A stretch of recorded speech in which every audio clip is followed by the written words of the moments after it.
하나님께서 우리에게 주시는 말씀 보겠습니다. 사무엘상 1장 19절에서 28절까지의 말씀입니다. 사무엘상 1장 19절에서 28절까지의 말씀입니다. 제가 말씀을 읽도록 하겠습니다. 다음 날 아침 그들은 일찍 일어나 주님께 경배를 드리고 나서 라마에 있는 집으로 돌아왔다. 엘가나가 아내 한나와 동침하니 주님께서 한나를 기억하여 주셨다. 한나가 임신을 하고 다리 차서 아들을 낳았다.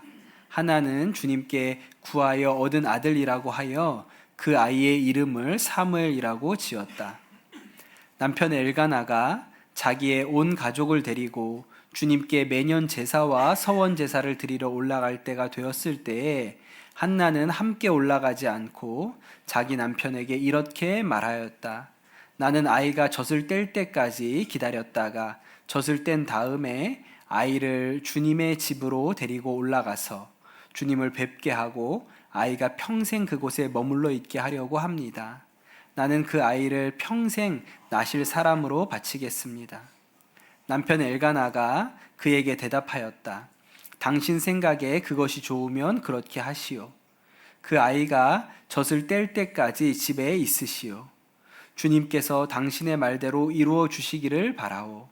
그래서 그의 아내는 아들이 젖을 뗄 때까지 집에 머무르면서 아이를 길렀다. 마침내 아이가 젖을 떼니 한나는 아이를 데리고 3년 된 수소 한 마리를 끌고 밀가루 한 에바와 포도주가 든 가죽 부대 하나를 가지고 실로로 올라갔다. 한나는 어린 사무엘을 데리고 실로에 있는 주님의 집으로 갔다. 그들이 수소를 잡고 나서 그 아이를 엘리에게 데리고 갔다. 한나가 엘리에게 말하였다.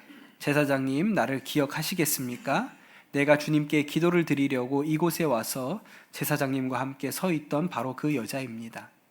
아이를 낳게 해달라고 기도하였는데 주님께서 내가 간구한 것을 이루어 주셨습니다. 그래서 나도 이 아이를 주님께 바칩니다.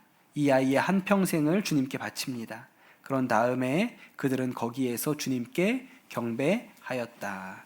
아멘. 하나님의 말씀입니다. 요즘에 많이 나오는 책들 중에 인간관계와 관련된 책들이 시중에 되게 많이 나오거든요. 옛날에는 그냥 사람과 사람이 만나면 그냥 알아서 다 되는 줄 알았는데 살아보니까 그렇지가 않더라. 그래서 이제 인간관계를 어떻게 하면 잘할 수 있을까, 이런 책들이 많이 나오는데요. 또 요 근래에는 인간관계를 하다가 지친 사람들한테 어떻게 하면 불필요한 관계들을 빨리 잘라낼지를 조언하는 책들도 많이 나옵니다. 요새 젊은 사람들이 이런 일을 뭐라고 얘기하냐면 손절한다 그러죠. 손절. 예. 그리고 어떤 사람들하고 손절해야 하는지 그런 유형을 가르쳐주는 여러 가지 내용들이 있습니다. 어떤 사람과 손절해야 하나, 갖가지 핑계로 약속을 깨는 사람, 내 말은 안 듣고 자기 말만 하는 사람, 나를 깎아내리는 사람, 부정적인 이야기만 하는 사람, 다른 사람에게 지나치게 의존적인 사람, 항상 자신이 피해자인 것처럼 말하는 사람, 그리고 맨 마지막에 뭐라 그랬냐면 이거 다 듣고 딱 얼굴이 떠오르는 사람이 있으면 손절해야 된다. 그렇게 써 있더라고요.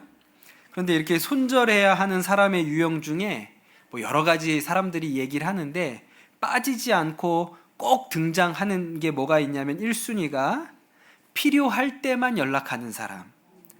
정작 내가 필요할 때는 연락이 안 되고 잠수 타는데 자기가 필요할 때만 연락하는 사람은 손절해야 된다. 그렇게 써 있습니다.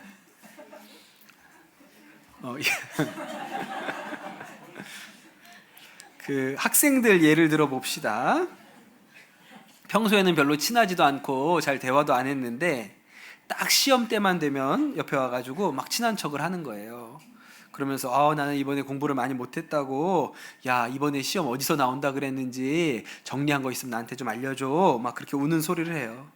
그래서 그거를 잘 내가 이렇게 공부하느냐고 정리해 놓은 거를 이렇게 주잖아요. 그러면 고맙다고, 너밖에 없다고 막 그러다가 시험이 딱 끝나면 다른 애들이랑 놀러 간다.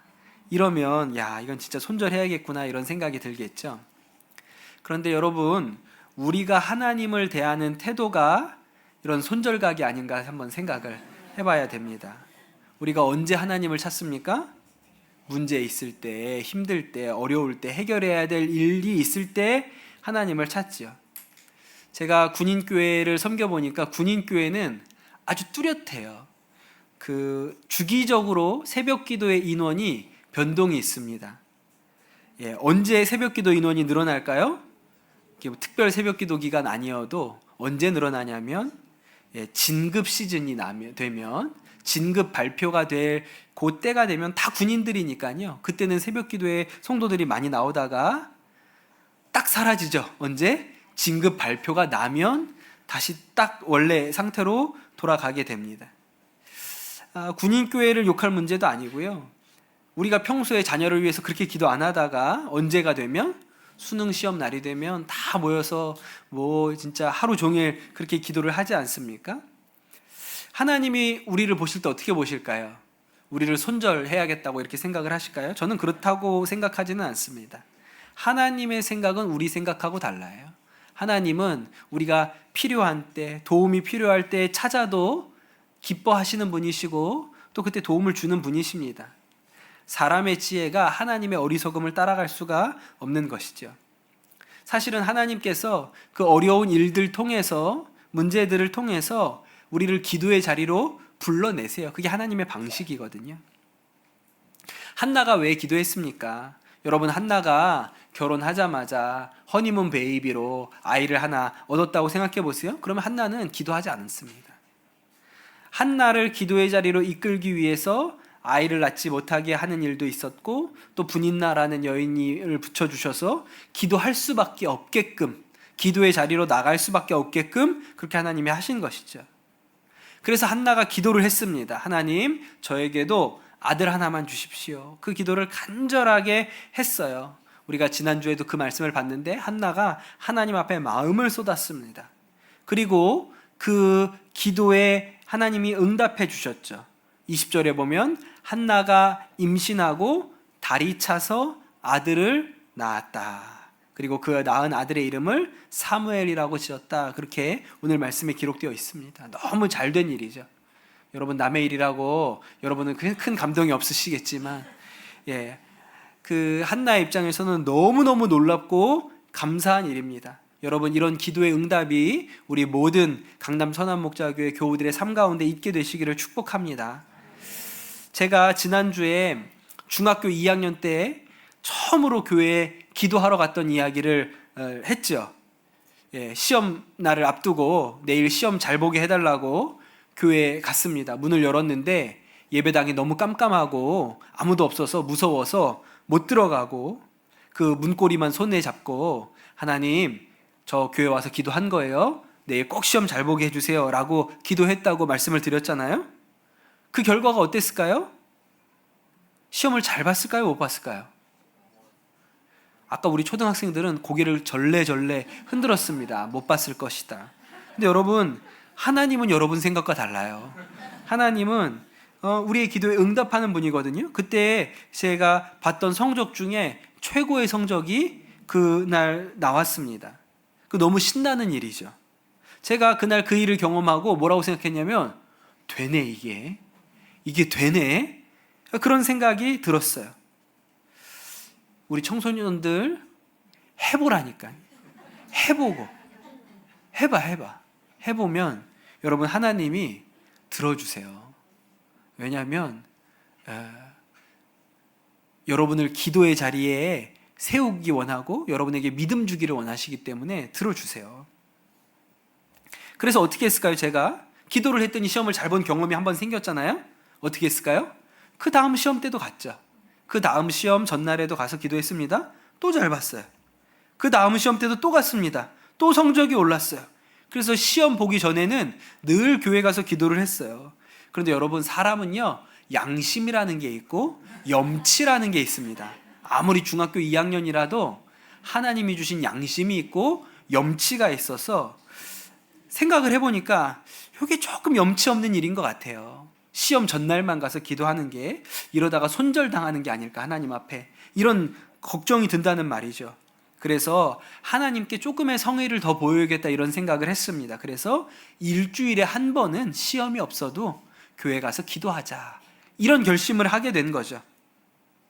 그래서 일주일에 한 번 기도했습니다. 기도하다 보니까 좋아요. 그래서 한 번 더 갔어요. 일주일에 2번 기도하러 갔고, 그러다가 어떻게 하면 내가 하나님을 기쁘시게 할 수 있을까 이런 고민을 하다가 성경을 읽어봐야겠다. 그래서 제가 중학교 3학년 때 처음으로 성경을 일독을 했습니다. 그렇게 해마다 성경 읽고 기도하러 교회 가고 그러다 보니까 목사가 된 거예요. 근데 한나도 그렇죠. 한나가 하나님 저한테도 아이 하나만 주세요. 아들 하나만 주세요. 그렇게 기도를 했습니다. 그런데 그렇게 한나가 기도하던 중에 아주 이상한 기도가 하나 나왔는데 뭐라고 기도했냐면 하나님 이 종에게 아들 하나만 주시면 제가 그 아이의 평생을 주님께 바치겠습니다. 그렇게 기도를 하게 된 거예요. 아들 주시면 그 아들을 하나님께 드리겠다고 기도를 합니다. 굉장히 특별한 기도죠. 하나님 내 소원 좀 들어주세요. 내 문제 좀 해결해 주세요 라고 기도하다가 그 기도가 내가 하나님 앞에 이것을 드리겠습니다 라고 바뀌게 되었다는 거예요. 어떤 목사님들이 이 한나의 기도에 대해서 이렇게 설명을 하세요. 한나가 자식이 없는 것 때문에 너무 속상했잖아요. 근데 그렇게 하나님 앞에 나가서 하나님 아들 하나만 주세요 간절히 기도하다 보니까 어떤 마음이 왔냐면 나만 자식이 없는 게 아니구나. 하나님도 자식이 없구나. 그런 생각이 들었다는 거예요. 무슨 말이냐면 이 시대가 사사시대예요. 하나님의 말씀을 듣는 사람이 없어요. 엘리가 제사장인데 어땠습니까? 어떤 여인이 기도하러 올라온 것인지 술 취한 것인지도 구분하지 못할 만큼 그렇게 영적으로 어두웠다고요. 나중에 또 나오지만 엘리의 아들들도 제사장이었는데 하나님의 뜻을 분별하지 못하고 악한 일들을 그들이 저질렀어요. 그러니 한나가 기도하던 중에 보니까 나만 자식이 없는 게 아니고 하나님도 자식이 없구나. 그런 안타까운 마음의 생각이 들었던 것이죠. 그래서 한나가 하나님 앞에 결심한 것입니다. 저한테 아들 주시면 그 아들은 하나님의 것으로 바치겠습니다. 그렇게 기도했다는 거예요. 여러분, 기도가 우리가 흔히 하는 기도는 하나님 저에게 이런 문제가 있습니다. 이런 문제를 해결해 주세요. 저에게 이런 소원이 있습니다. 이 소원을 좀 들어주세요. 하나님의 응답을 구하는 기도를 하거든요. 그런 기도가 있어요. 그런데 여러분, 기도가 더 깊은 곳까지 나아가면 하나님의 응답을 구하는 것을 넘어서서 우리가 하나님께 응답하는 기도로 나갑니다. 우리는 흔히 기도는 하나님을 움직이는 거라고 생각해요. 하나님이 내 소원을 들어주시기 위해서, 내 문제를 해결해 주시기 위해서 하나님을 움직인다고 생각하거든요. 근데 기도의 마침표는요, 하나님이 나를 움직여내십니다. 그게 기도의 마침표예요. 한나가 이제 사무엘을 낳았습니다. 얼마나 기뻐요? 근데 이제 아기를 낳고 보니까 매년 실로에 올라가서 제사를 지냈는데 그 제사에 올라갈 수가 없는 거예요. 아이가 너무 어리니까. 그래서 한동안 그 제사를 지내러 가지가 않았죠. 그러나 한나의 마음 가운데 이 아이는 하나님의 것이다. 하나님께 드리기로 약속한 아들이다. 이런 생각이 있었습니다. 그리고 한나가 언제까지 기다렸냐면 사무엘이 젖될 무렵에 까지 기다렸어요. 그리고 사무엘이 마침내 엄마의 젖을 뗐습니다. 언제 우리가 젖을 떼요? 아이 낳아서 키워보면 한 돌쯤 되면 젖을 떼잖아요. 그런데 이때는 옛날이고 그때는 이제 아이들에게 먹일 이유식이나 이런 게 발달되지 않았기 때문에 할 수 있는 한 오래 먹인 거예요. 엄마한테서 젖이 나오지 않을 때까지 오래 먹였죠. 그래서 외경에 보면 세 돌이 지나야 젖된다는 얘기가 있어요. 그러니까 대략 한 이 아이가 커서 한 3살쯤 되었을 무렵에 이 어린 사무엘을 데리고 성전으로 올라갑니다. 여러분 20살 넘은 우리 아들들, 장성한 아들을 군대에 보내고 와도요 눈물바다가 됩니다. 이 아들이 군대에 들어가는 모습을 뒤에서 엄마들이 지켜보고 안 울 줄 알았는데, 나는 안 울 줄 알았는데 막 눈물이 난다고 그러시잖아요. 그리고 군대 가면 아들이 군대 가고 이제 한두 주 지나면 부대에서 박스가 오죠. 옷 입고 간 옷을 벗어가지고 그 박스에 담아가지고 집으로 돌려보내거든요. 그럼 엄마가 그 박스를 받고 또 한 번 우는 거예요. 네, 아이고 우리 아들이 지금 잘 가 있나, 아들 생각나면서 울거든요. 그리고 또 무슨 얘기 하냐면 그 옷을 안 빤다 그래요. 왜? 거기 아들 냄새가 남아 있으니까 안 빤다 그래요. 우리 부모님, 우리 교회 엄마 아빠들은 다들 그냥 세탁기에 바로 집어넣는 사람들이라 예, 그런 감상이 없나 본데 이런 낭만이 없는 모양인데, 아이 더러워 진짜 이놈 이게. 하여튼 그렇게 좀 샤워 좀 자주 하라고 하니까 바로 세탁기에다 넣으시는지 모르겠는데, 우리 이렇게 감정이 풍부한 엄마들은 한동안 이 박스를 보관하면서 그렇게 아들 냄새를 그렇게 가지고 있다고 그렇게도 얘기하신단 말이에요. 그런데 여러분, 사무엘이 3살이에요. 3살. 물론 애가 3살쯤 되면요 가끔 어디다 좀 바치고 왔으면 좋겠다 이런 생각이 불끈불끈 듭니다. 그런데 이거는 어디 며칠 보내는 게 아니고 그냥 성전에다 올려놓고 오는 거잖아요. 그리고 이 한나는 그저 언제입니까? 실로에 제사 드리러 갈 때 가가지고 아들 한번 보고 오는 거예요. 그렇게 한나가 하나님께 사무엘을 바치고 왔습니다. 그러니 여러분, 한나의 기도에 하나님만 응답해 주신 게 아니고 한나도 자기의 기도에 응답하는 반응을 하나님께 드렸어요. 결코 쉬운 일이 아니었습니다. 우리가 요새는 그런 얘기를 잘 안 하는데, 옛날에 목사님들 이렇게 목회자가 된 간증을 들어보면 폐병에 걸려서, 결핵에 걸려서 그렇게 고생하다가 주님 만났다 이런 간증을 많이 하세요. 그 제일 대표적인 목사님이 누구시냐면 조용기 목사님. 우리나라에서 세계에서 제일 큰 교회에 세우셨던 조용기 목사님이 그렇게 얘기를 하죠. 조용기 목사님이 예수 믿는 가정에서 태어난 분이 아닙니다. 그 집은 아주 대대로 불교 믿던 집이었어요. 그 조 목사님 아버님이 1950년에 국회의원 선거 나갔다가 떨어지셔가지고 집이 완전히 쫄딱 망했습니다. 그리고 한 달이 채 지나지 않아서 한국전쟁이 터져가지고 그래서 다 이 가족이 부산으로 피난 왔어요. 얼마나 힘든 시절입니까? 그 부산에 그냥 사람들이 하여튼 어떻게든 먹고 살아보겠다고 아둥바둥하던 시절이었거든요. 그런데 이 조용기라는 학생이 고등학생이었는데 굉장히 명석하고 공부를 잘했다는 거예요. 영어를 얼마나 잘했는지, 그때 부산에 미군들이 많이 들어와 있었는데 그 미군들 통역할 수 있을 정도로 영어를 잘하는 아주 총명한 학생이었어요. 그런데 17살에, 고등학교 1학년이죠. 17살에 각혈을 하는 거예요. 피를 막 토해내는 일이 생겼습니다. 병원에 갔더니 너무 늦었다고, 이미 폐가 다 망가져서 이건 수술로도 못 고치고 약으로도 못 고치니까 그냥 먹고 싶은 거 잘 먹고 죽음을 준비하라. 6개월 이상은 넘기기가 어려울 거다. 그런 이야기를 듣습니다. 이 17살짜리 소년이 이 얘기를 듣고 와서 너무 억울한 거예요. 내가 17살에 이렇게 죽어야 된다는 게 너무 속이 상하고 억울해요. 그때는 하나님도 누군지 몰랐지만 그냥 나 좀 살려달라고, 하나님 나 좀 살려달라고 그렇게 기도를 했는데, 며칠 후에 누나 친구가, 고등학교 3학년이었던 누나 친구가 그 집을 찾아옵니다. 조용기 목사님 말로는 고3 누나였는데 예수에 미친 여자라 그랬어요. 그래서 와서 하는 얘기가, 절 다녀서는 이 병 못 고친다, 불교로는 이 병 못 고친다, 그러나 예수님 보혈 믿으면 예수님의 보혈로는 깨끗하게 될 수 있다고 얘기를 해줘서 그 자리에서 예수님 영접했다는 거예요. 그런데 예수님 영접했다고 병이 바로 나은 것은 아닙니다. 그래도 내가 이제 예수님 믿겠다고 결심을 했으니까 교회를 나가봐야 될 거 아니에요. 그래서 그 힘든 몸을 가지고 교회를 나가고, 또 그때 부산에 선교사님들이 전쟁 때니까 많이 한국 사람들 돕겠다고 많이 들어와 있었는데 천막 치고 막 부흥회들을 했다고 그래요. 그래서 그 부흥회를 가서 참여를 했습니다.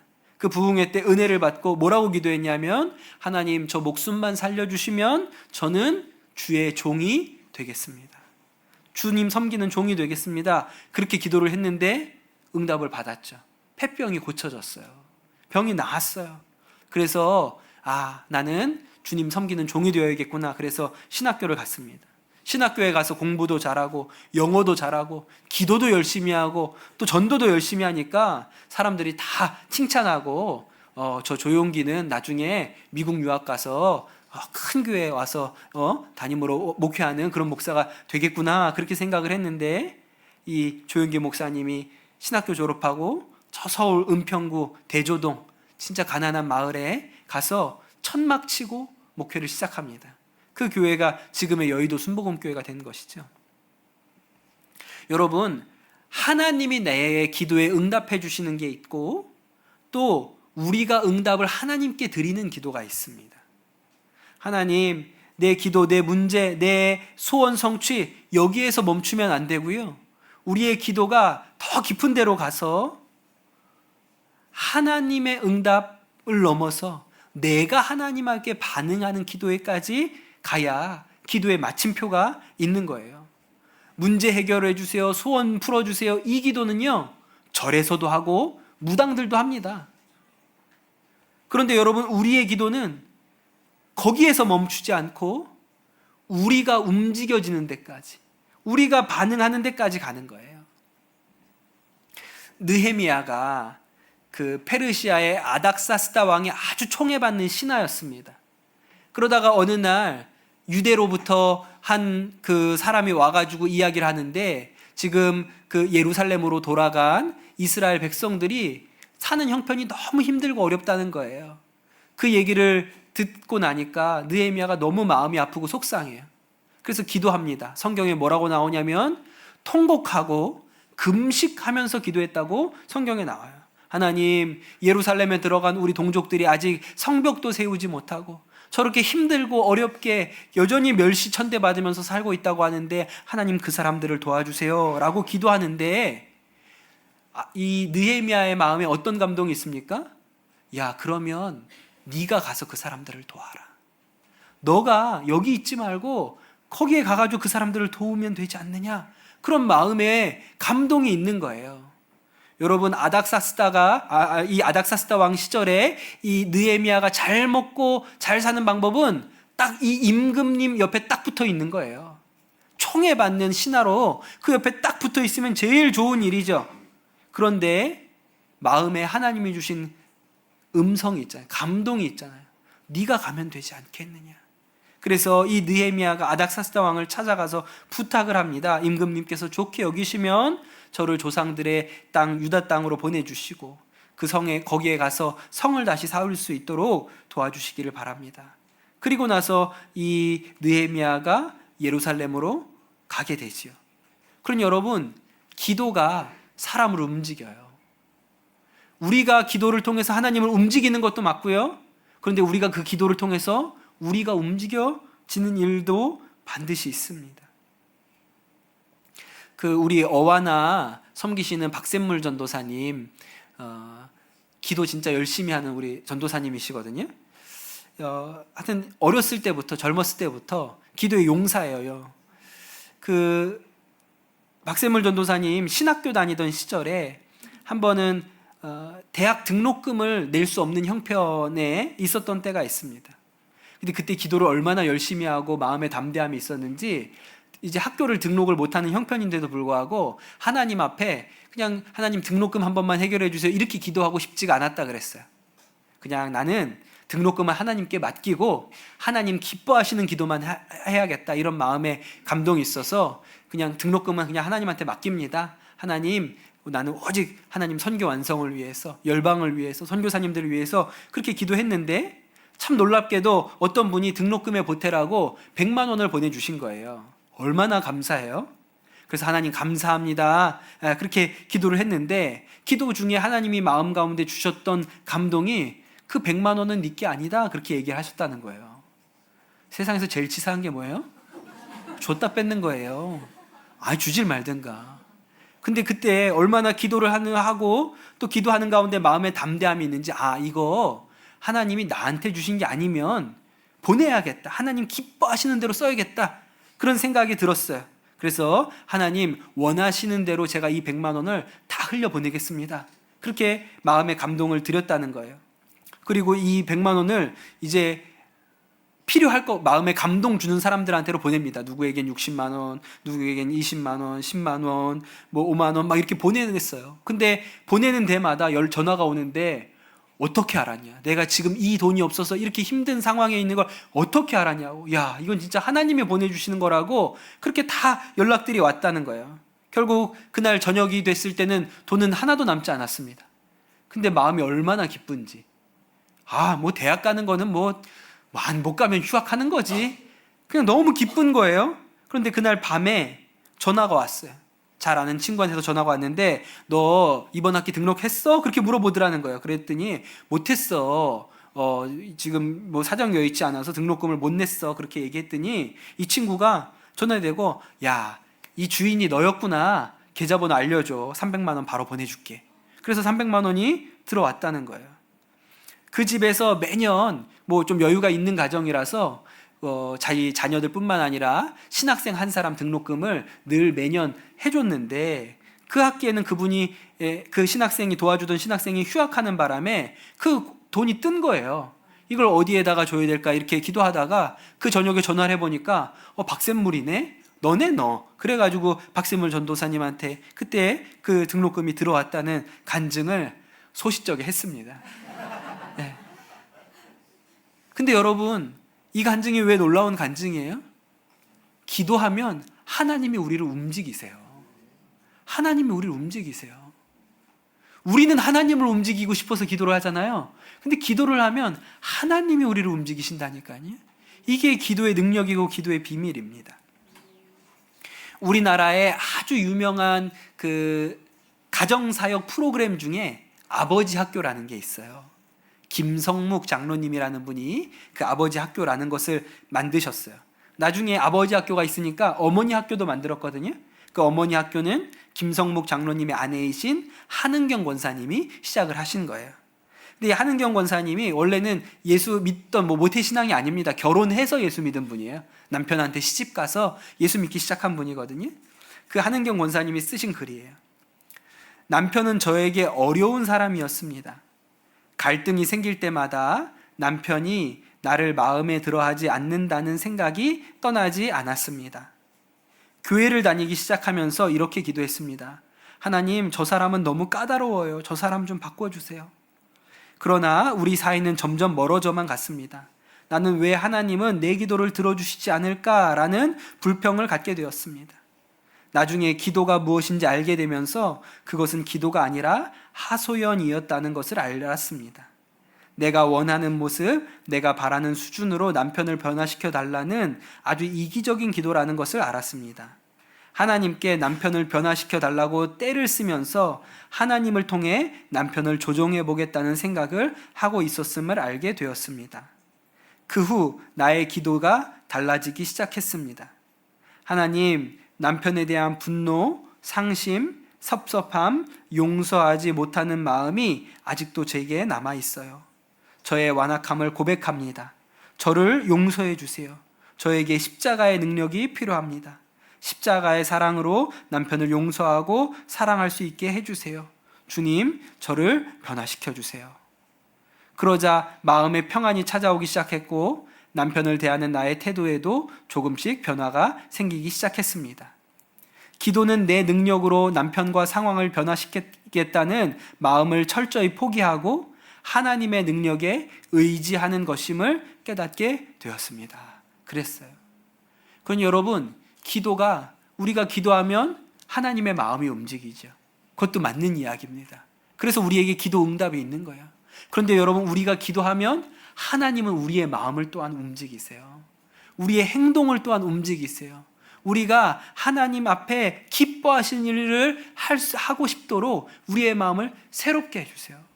그래서 여러분, 저는 우리 강남 선한목자교회 모든 교우들 하나님께 올려드리는 기도가 여러분을 움직이는 자리까지 가게 되기를 예수님의 이름으로 축복합니다.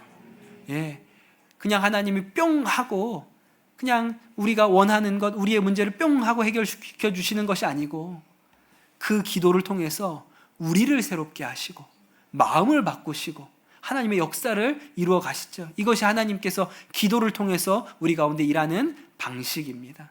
여러분, 그 깊은 기도 가운데까지 나아가시게 되기를 예수님의 이름으로 축복합니다. 우리 주신 말씀 붙들고 이 시간 기도하도록 하겠습니다. 하나님, 우리가 기도의 자리에 서게 하여 주시옵소서. 한나와 같이 기도의 자리에 서게 하여 주옵소서. 우리가 기도의 자리에 서서 기도할 때 우리가 하나님을 움직이는 기도도 올리게 하시고, 또한 하나님이 나를 움직이시는 기도 가운데도 우리가 서게 하여 주시옵소서. 이 시간 우리 합심해서 주신 말씀 붙들고 기도하도록 하겠습니다. 하나님, 우리가 오늘 이 예배 자리에 나오게 해주셔서 감사를 드립니다. 하나님, 우리를 기도하는 자로 구별하여 주시옵소서. 하나님, 우리가 우리의 삶의 어려운 형편들, 문제들, 해결되어야 될 것들을 주님께 올려드립니다. 또 우리의 소원도 주님께 올려드립니다. 하나님, 한나가 하나님 앞에 간구하였을 때 아들 사무엘을 낳게 하셨던 것처럼 우리의 삶 가운데도 하나님의 응답이 있게 하여 주옵소서. 그러나 한나가 그 아들 사무엘을 하나님께 바치고 하나님께 드렸던 것과 같이, 또한 우리가 기도할 때 우리가 하나님 앞에 반응하고 응답하고 순종하는 역사가 우리 가운데 있게 하여 주시옵소서. 그리하여 하나님이 나를 움직이시는 그 깊은 기도 가운데로 우리가 순종할 수 있도록 하나님 우리의 마음 가운데 감동하여 주시고 역사하여 주시옵소서. 그리하여 하나님 우리의 기도를 통하여 우리의 삶 가운데 하나님이 행하시는 놀라운 일들을 우리가 경험하고 보게 하여 주옵소서. 감사합니다. 모든 말씀 우리 주 예수 그리스도의 이름으로 기도드립니다. 아멘.